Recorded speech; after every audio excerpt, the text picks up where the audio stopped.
What's up everybody? Following Overwatch's stone-by-stone short story, we now know more than ever about the omnics, the iris, and how they gain sentience through the benevolent sacrifice of Aurora, who was the first sentient omnic. However, was her sacrificial transcendence actually a good thing?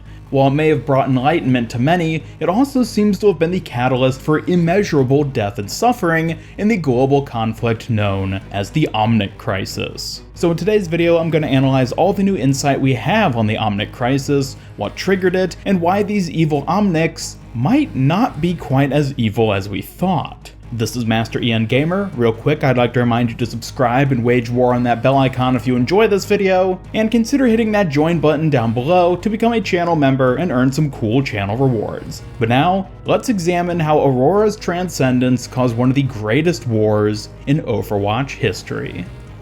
So to start off this video, let me first recap everything we already know about the Omnic Crisis. Despite it being one of the most crucial events in the Overwatch timeline, not a whole lot is actually known about this global conflict. The bulk of our knowledge of it comes from a faux news article posted on the official Play Overwatch website, which released back in 2016 alongside the launch of the game. When Omnic Corporation revolutionized robotic manufacturing, it seemed the world was on the verge of entering an economic golden age. Their massive factories of automated construction machines and self-improving software algorithms were patented, marketed as omniums, and installed on every continent. What came next is well documented. The omniums began to break down. Independent analysis showed that they would never come close to meeting the corporation's promises of growth and output. Omnica was investigated and forcibly dissolved after evidence of fraud was uncovered, and its omniums were shut down.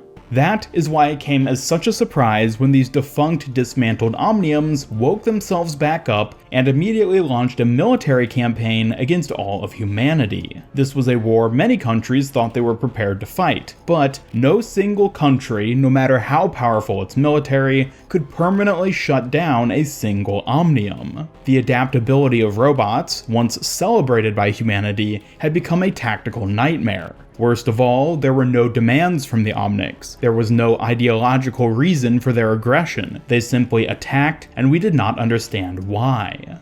This article then goes on to explain how Overwatch formed, and through a number of precision strikes against the omniums, they were finally able to render the omnic forces inert and end the conflict. So considering the new information we now have on the omnics, the sudden reawakening of the omniums seems to align perfectly with what we learned about Aurora's transcendence in Stone by Stone. Upon obtaining sentience through some mysterious means, Aurora went on a global search for enlightenment that resulted in her sacrificing herself by transcending into the iris. This sacrifice gifted sentience to all other omnics, which we can now assume also included those who resided deep within the bowels of the derelict omniums. In fact, given what we know about the omniums being automated factories, it's reasonable to assume that the omniums themselves received sentience and then used their manufacturing capabilities to produce war machines. For comparison, think of GLaDOS from Portal and her near total control over the Aperture Science Enrichment Center. This was the kind of power the omniums possessed upon waking up, and at this point it seems like Aurora must have been the one to awaken them.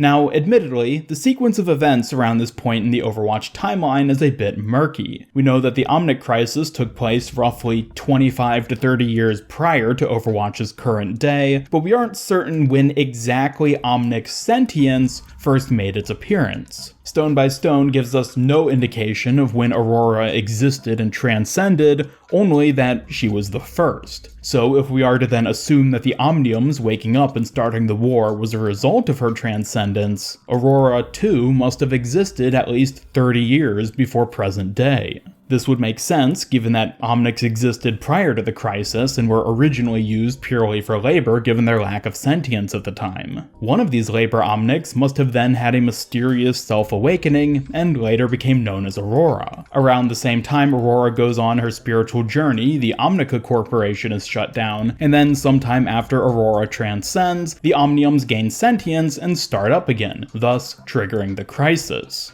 However, there is the question of why the omniums seemingly gained sentience before any other notable omnics. In Zenyatta's bio on the official Play Overwatch website, it clearly states that him and the other Shambali monks didn't have their own spiritual awakening until after the Omnic Crisis. This seems to be reiterated in one of Liao's logs from after the Crisis, which was released as a teaser building up to Echo's addition to the roster. However, these descriptions are a little vague in terms of what they actually mean by undergoing a spiritual awakening. Does it mean this is when they first gained sentience? Or did they gain sentience earlier and this awakening was them just deciding to abandon their pre-programmed lives to choose their own path? Is there even a difference? And what about Bastion? According to his bio, he was active for some period of time during the Omnic Crisis, but seemingly doesn't gain sentience until after lying dormant for several years and being woken up by Ganymede. Knowing what we know now about Aurora and her gift of enlightenment to the other omnics, it's pretty safe to say that she's the one responsible for his childlike curiosity and subsequent love of birds. But why did it take 20 plus years for him to become this? How come he wasn't AWOL chasing pigeons during the Crisis if that too was already after Aurora's transcendence?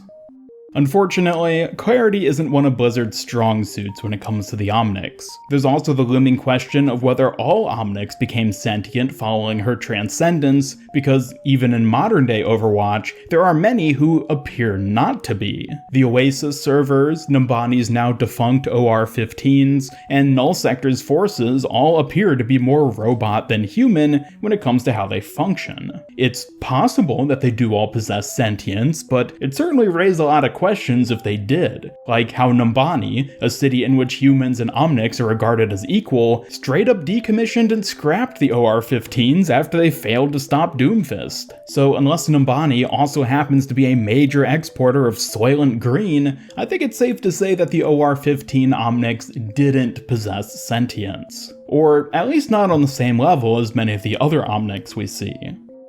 However, this still doesn't answer the question of why some omnics seem to acquire their sentience earlier than others. And unfortunately, even after countless hours of me looking for some notable pattern or trend when it comes to which omnics gain sentience when, we just don't have enough data to find a clear answer. One of the greatest factors involved appears to be time, as we see more older omnics like Zenyatta and Bastion possessing sentience, while recently produced omnics like the OR-15s and Null Sector forces seemingly do not. However, even this theory isn't perfect, as it doesn't explain how the omniums gained sentience so quickly after Aurora's transcendence relative to the others. Not to mention Orisa's very existence kinda just throws a wrench into everything else we've learned about the Omnics, as she's only existed for a month and was given sentience by Efi, who seemingly just brute forced it into her. So as much as I hate to admit it, I think it might be the case where Blizzard themselves just sort of yada yada'd the semantics of Omnic intelligence. Aurora is definitively the source of sentience in all others, but beyond that, the details of who gained sentience and when mainly just comes down to whatever's convenient for the characters in the plot. Ever notice how Mandata dies from a single bullet to the chest, but Bob gets straight up decapitated and is just fine? Yeah, the rules around Omnics don't seem to be very consistent. But admittedly, it's the greater themes that are more important to pay attention to, like whether Aurora's sacrifice was worth it, not just because it cost her own life, but also the lives of countless others through the crisis it set in motion.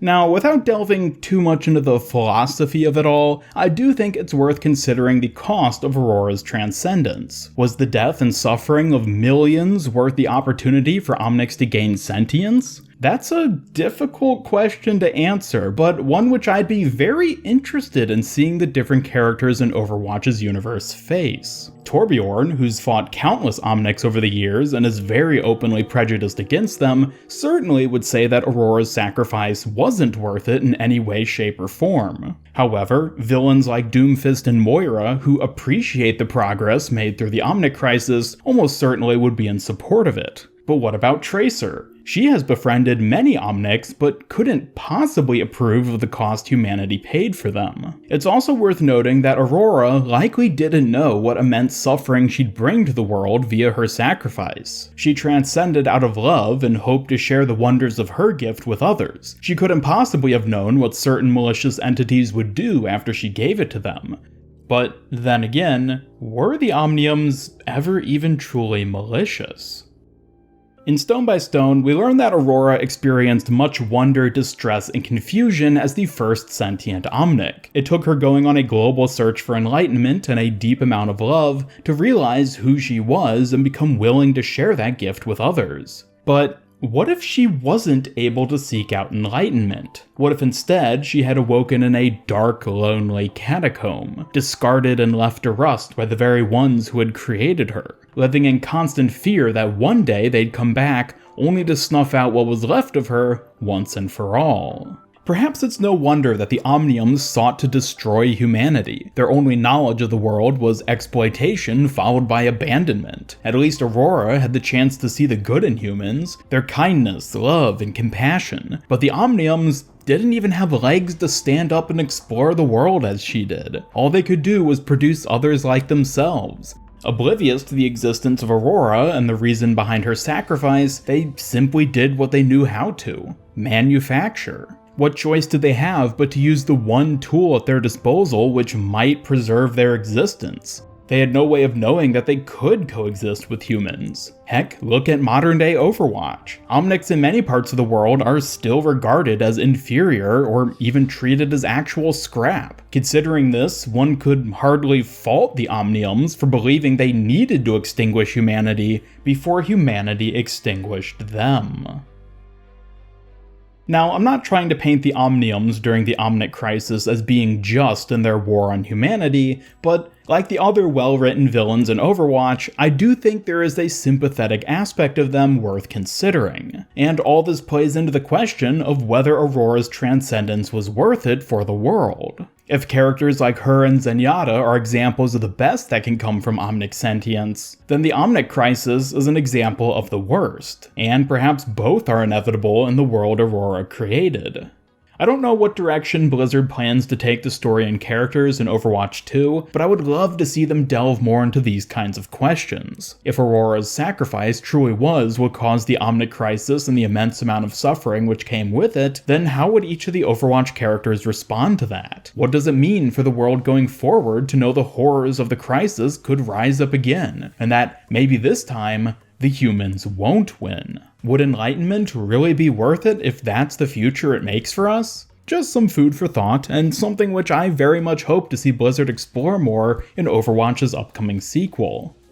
But beyond just the Crisis, there may still be other, even more mysterious side effects to Aurora's sacrifice. While the lives of countless humans were changed forever following the war, one human in particular may have undergone a more than life-changing revelation following Aurora's transcendence. You see, what exactly happens when a human becomes enlightened to the iris?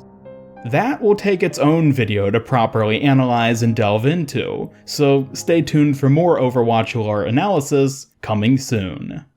But for now, thank you all for watching. Be sure to like, subscribe, hit up that bell icon, and follow me on Twitter if you enjoyed this video and don't want to miss any of my future Overwatch content. Special thanks to my YouTube channel members who help make these videos possible, and if you'd like to join them to earn some cool rewards, then just hit that join button down below. Today's comment question: do you think Aurora was responsible for triggering the Omnic Crisis, and was it all worth it just for Omnics to gain sentience? Let me know in the comments down below. Otherwise, this is Master Ian Gamer signing off, and until next time, have a great day.